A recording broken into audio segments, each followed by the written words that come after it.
Earlier today, women's rights activist Kellie-Jay Keen held one of her Let Women Speak events at Speaker's Corner in Hyde Park. Women and men attended the event following the landmark Supreme Court judgment. I'm very, very happy to say joining me now in the studio is Kellie-Jay Keen.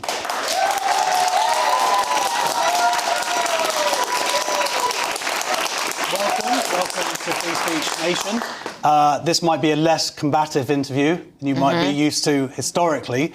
Would you mind actually we've reached a bit of a crossroads here, I think, in this argument and fight for women's rights, but I just want to go back a little bit to how you first got involved, like what your first memories are. I saw a clip of you and a bunch of other women, it might even be like 10 years old or something, at an event, and it felt like you were being like chased upstairs and through alleys or something. Oh, yes, yeah.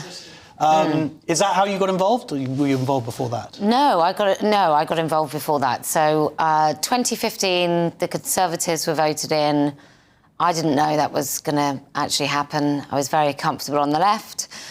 Joined an online group of women objecting to it, and then it was populated by men. I mean, I say men, I mean truckers. I mean men with wigs who called themselves women. And then I realised you couldn't talk about it. And the women were very cross if you talked about it. So then that's all I wanted to talk about. So it was women who were very cross initially? I mean, he was also cross when I said, "Are you sure?" He was like a Bernard Manning. That was his voice. That was what I could hear, is a Bernard Manning sort of sexist. And I just said one day, "You sure you identify as a woman?" And I may as well have said, "Shall we just kill your family?" Yeah, it was a huge response. So it's the silencing or the response to you speaking what you considered to be true and actually turned out to be true legally. Yes.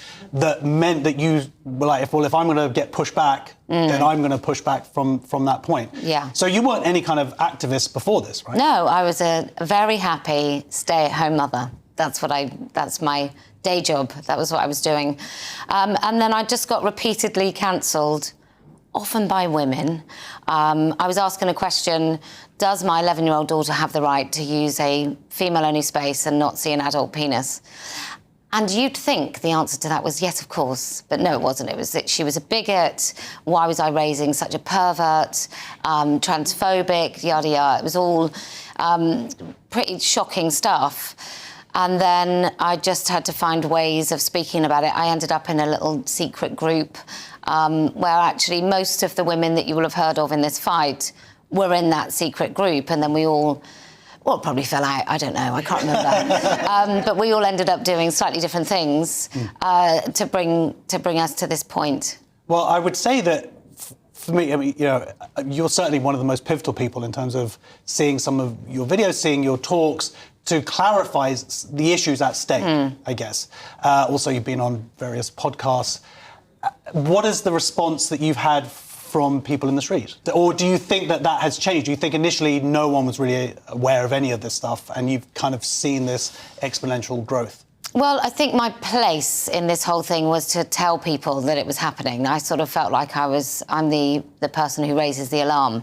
So initially, I think people thought it was a bit of a radical feminist versus poor men in dresses.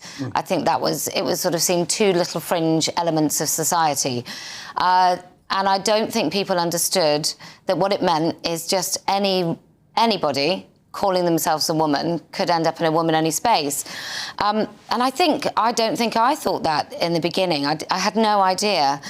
So 2016 was really sort of my rapid journey into super peaking, where you realise that they're doing it to children, that actually these men... I mean, back in 2016, these men would call themselves trans women, and the idea of them calling themselves female or just women was preposterous. I mean, it is. It is preposterous. The whole thing is nuts. And the fact that anybody takes it seriously it really says something quite terrible about our society. Well, this is it. It's not that anybody took it seriously, it's that everybody took it seriously in our institutions, politicians, the media. And last week, Supreme Court ruling, of course, do you think that's brought an end to that? Because I naively, I guess, thought, OK, well, that's settled now. But it seems to have created an even larger reaction. Well, I think the danger when you have a near win, which I think this is like people might feel like it's finished, but it's not. But I think there's a danger now that there will be compromises. That's what really concerns me, because when you know that there's a big fight, then you can fight. But if it's a bit of we sort of won, it becomes more difficult, I think, to get people to fight it. Keir Starmer, I think he'll just put it to the side. There's been clarity. Did you know there's been clarity? Always been. So he'll be talking about that. They'll push it over to the EHRC. I think the EHRC has been dreadful. I think it's been dreadful since the Equality Act, since 2010. We shouldn't have needed a clarification. It shouldn't have taken 3 brave women from Scotland to actually get it to the Supreme Court.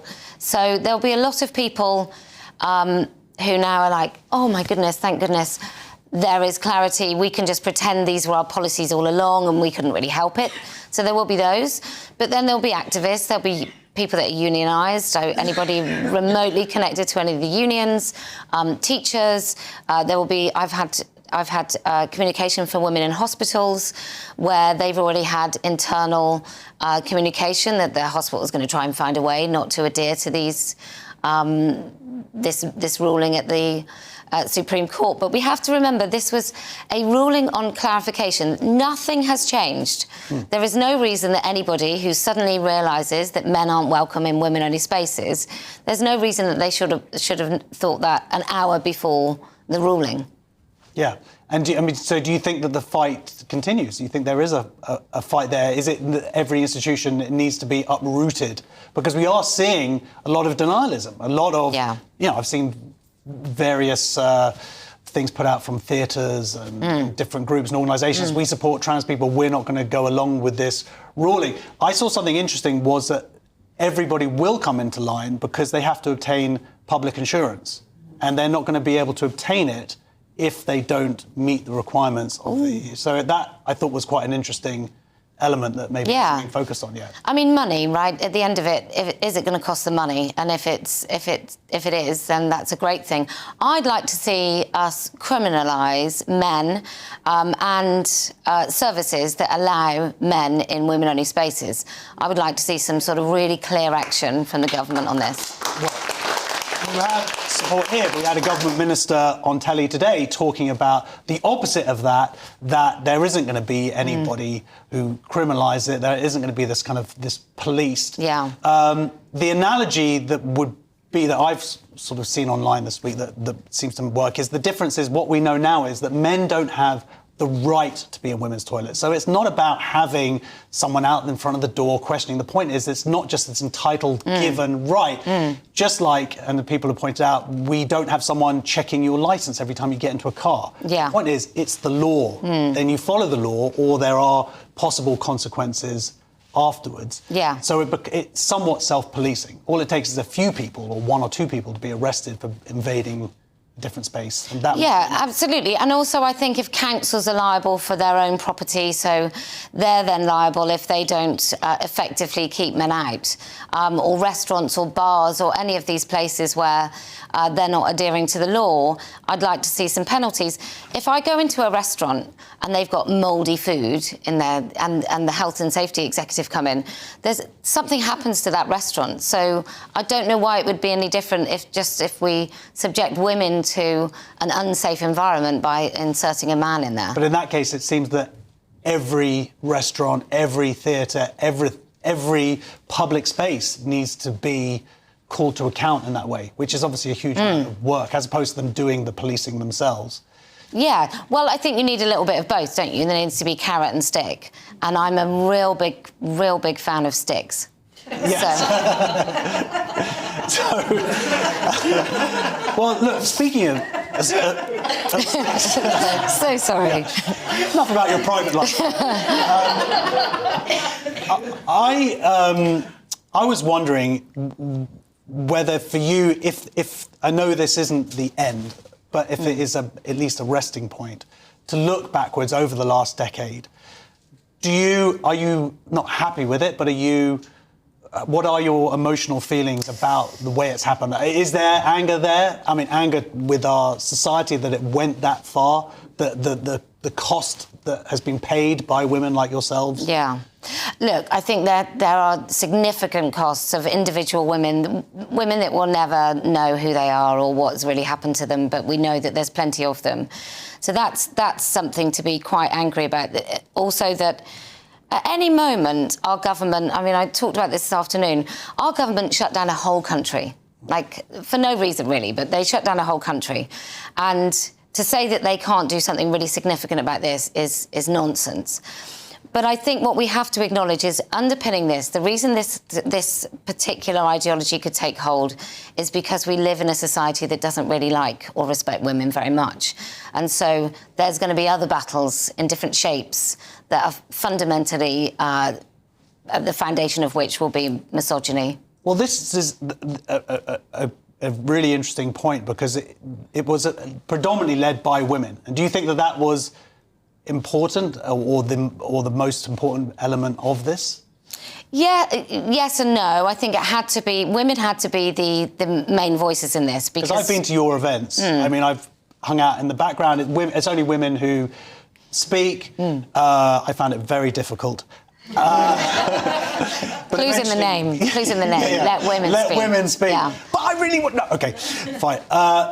But yes, having women arguing for women's rights is obviously going to be much more impactful. Yeah. So how it's going to directly impact you. Yes, I mean, occasionally it is like herding cats, but other than that, I think the main voices have to be...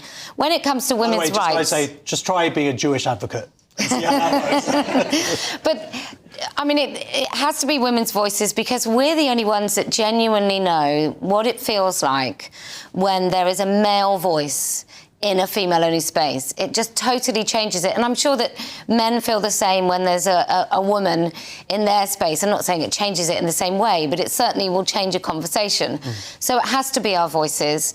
And I'm happy for men to stand beside women on this issue, but I really, really don't want any men standing in front of us. I don't think that's their place at all. That really undermines everything that we want to do in this movement. And I hope this continues. I hope women have learned that actually when it comes to what's happening to us, that we are the best people to talk about it. And we see it even in this movement that women often defer to men and start celebrating a man for doing something like relatively basic.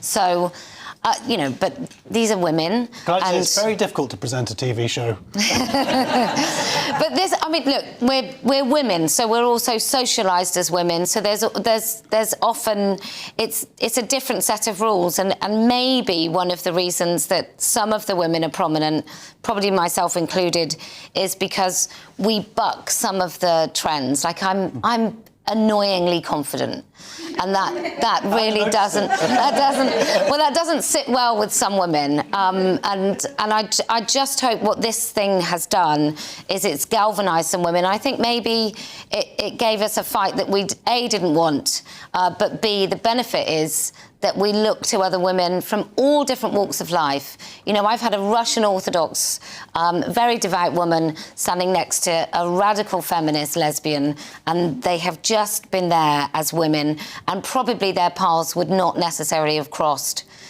had this thing not come along. So there have been some upsides, for sure.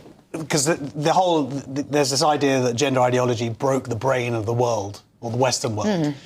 But do you think that the lessons that have been learnt through this fight might actually help to fix it? And I'm not just talking about escaping gender ideology. There are other issues that you also publicly speak about. Some I agree with, some I don't. But the point is that by being this kind of accidental activist, the inspiration of other people to speak up and not to just automatically trust our media sources, any media source. Yeah.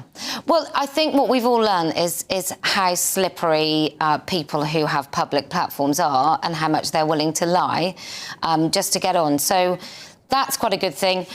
Just being able to speak about, it doesn't really matter if you're right or wrong or whether you sort of agree with everybody else speaking on an issue. I think just being able to speak and just thinking, right, I'm just going to say it because I mean it and I think it, and I'd like to share this idea with someone, and I'm happy to disagree with people.